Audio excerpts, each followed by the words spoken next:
سڵاو ئازیزان خۆشەویستان لەوانەیەکی تردا هاتمەوە خزمەتتان بە هیوای سودمەندبوونتان. ئازیزان لەم وانەیەدا باس لەوە ئەکەین کەسێک پرسیارمان لێ بکات یان پرسیار لە کەسێک بکەین کە ناومان چییە یان ناوی چییە یان تەمەنی چەندە، خەڵکی کوێیە، ماوەی چەندێکە لە ئەڵمانیایە و لەکوێ نیشتەجێیە و هیوایەت و ئارەزوەکانی چین.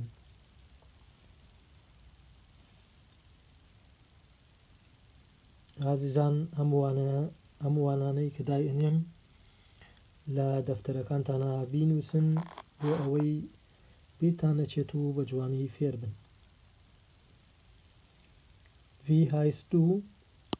Wie heißt du ناوت چییە؟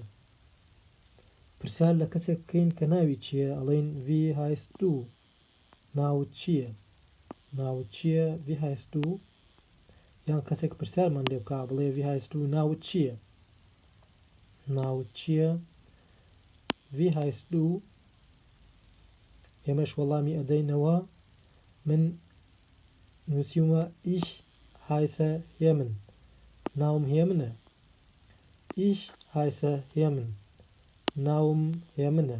هەر ناوێکی کە بێ ناوت مارکۆس بێ، هێمن بێ، ئارام بێ، من هێمنم داناوە Ich heiße Hemen من ناوم هێمنە. سەرکەن ئازیزان کەسێک پرسیاری کرد Wie heißt du ناوت چییە؟ ئێمەش وەڵامی ئەدەینەوە ناوی خۆمانی پێ ئەڵێن Ich heiße Hemen من ناوم هێمنە. Ich heiße Hemen Ich heiße ئارام Ich heiße Markus Ich heiße Daniel هەر ناوێک بێت بەم شێوە ئەڵێن Ich heiße و ناوەکەش ئەڵێن من ناوم هێمنە، ئارامە، هەر ناوێکی کە بێ.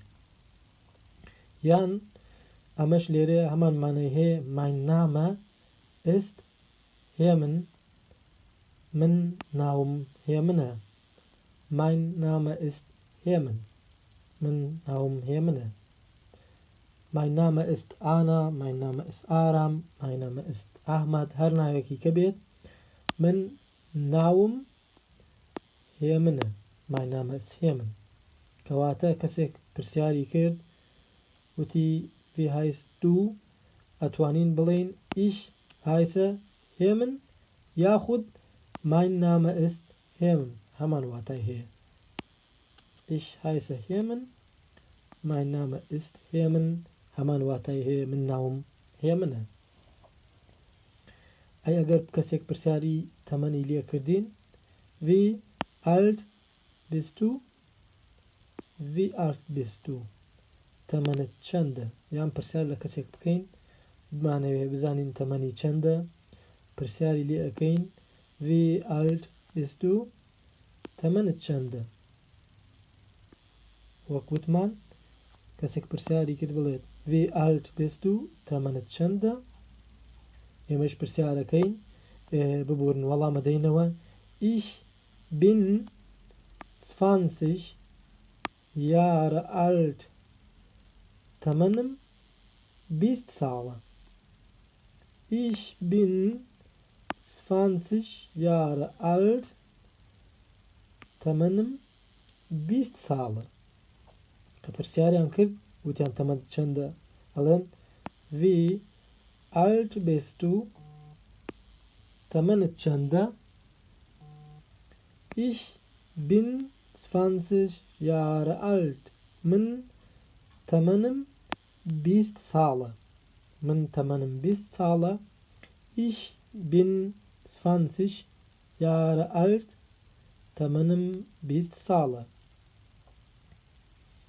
ئەی ئەگەر پرسیاریان کرد کەسێک پێمان بڵێت لە کوێ هاتوویتیان خەڵکی کوێیت یان ئێمە پرسیار بکەین بە پێچەوانەوە Woher kommst du خەڵکی کوێیت یان لە کوێ هاتوویت Woher kommst du Woher kommst du خەڵکی کوێیت من لێرەیە عێراقم نووسیوە یان هەر وڵاتێکی تر لە کوێ هاتوویت ئێران، سووریا، تورکیا لە هەر وڵاتێکەوە بی و خەڵکی هەر کوێ بیت Ich komme aus dem Irak من خەڵکی عێراقم. خۆشەویستان سەیرکەن بۆ هەیە کۆمست و خەڵکی کوێیت یان لە کوێوە هاتوویت. Ich komme aus dem Irak. من خەڵکی عێراقم، من لە عێراقەوە هاتووم. ئەگەر کەسێک پرسیاری کرد ماوەی چەندێکە لە ئەڵمانیایت، چەندێکە لە ئەڵمانیا ئەژیت، چەندێکە لە ئەڵمانیایت. Wie lange bist du in Deutschland? ماوەی چەندێکە لە ئەڵمانیایت، چەندێکە لە ئەڵمانیایت. Wie lange bist du in Deutschland? چەندێکە لە ئەڵمانیایت. ئێمەش بمانەوەی وەڵامی بینەوە. من لێران نووسیمە 2 ساڵ. Ich bin 2 Jahre in Deutschland. من 2 ساڵە لە ئەڵمانیام، 2 ساڵە لە ئەڵمانیام. Ich bin 2 Jahre in Deutschland. من 2 ساڵە لە ئەڵمانیام. Wie lange bist du in Deutschland? Wie lange bist du in Deutschland? چەندێکە لە ئەڵمانیایت. Ich bin 2 Jahre in Deutschland. 2 ساڵە لە ئەڵمانیام. من 2 ساڵە لە ئەڵمانیام. Ich bin 2 Jahre in Deutschland. من 2 ساڵە لە ئەڵمانیام. ئەگەر کەسێک پرسیاری کرد کە لەکوێ نیشتەجێین، لە شارێک ئەژین، لە شارێک نیشتەجێین، پرسیارمان لێ ئەکات wo wohnst du؟ wo wohnst du؟ لەکوێ نیشتەجێیت. ئەو شوێنەی ئەو شارەی کە لێی نیشتەجێیت گوندە یان شارە یان هەر شوێنێک. wo wohnst du؟ wo wohnst du؟ لەکوێ نیشتەجێیت. wo wohnst du؟ لەکوێ نیشتەجێیت. ئێمەش وەڵامی ئەدەینەوە. Ich wohne in، من شاری کۆڵن نووسیوە، شاری کۆڵنی ئەڵمانیا، لە کۆڵن نیشتەجێم. من لە شاری کۆڵن نیشتەجێم. Ich wohne in Köln. Ich wohne in Köln. من لە شاری کۆڵنی ئەڵمانیا نیشتەجێم. wo wohnst du؟ لەکوێ نیشتەجێیت. wo wohnst du؟ لەکوێ نیشتەجێیت. Ich wohne in Köln. من لە شاری کۆڵن نیشتەجێم. و کەسێک پرسیارمان لێ بکە خولیا و ئارەزۆکانمان چین، هیوایەت و ئارەزومان چییە؟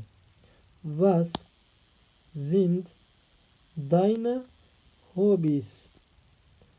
Was sind deine Hobbys? Was sind deine Hobbys؟ ئارەزۆکانت، خولیاکانت چین؟ هیوایەت و ئارەزۆکانت. Was sind deine Hobbys؟ ئارەزۆکانت چین؟ ئێمەش بمانەوێ وەڵامی بینەوە.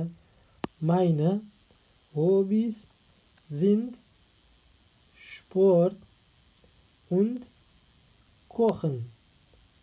Meine Hobbys sind Sport und Kochen. Meine Hobbys sind Sport und Kochen. ئارەزۆکانم وەرزش و خواردن دروستکردنە. Meine Hobbys sind Sport und Kochen. ئارەزو هیوایەت و حەزەکانم وەرزش و خواردن دروستکردنە. Was sind deine Hobbys؟ ئارەزو و حەزەکانت چین؟ خولیا و ئارەزۆکانت چین؟ ئێمەش وەڵامی ئەدەینەوە. Meine Hobbys sind Sport und Kochen. ئارەزوو خولیا و هیوایەتەکانم وەرزش و خواردن دروستکردنە. بەو هیوایەی توانی بێتم سوودێک بە ئێوەی ئازیز بگەێنم. تا وانەیەکی تر شاد و سەرفراز بن. کاتێکی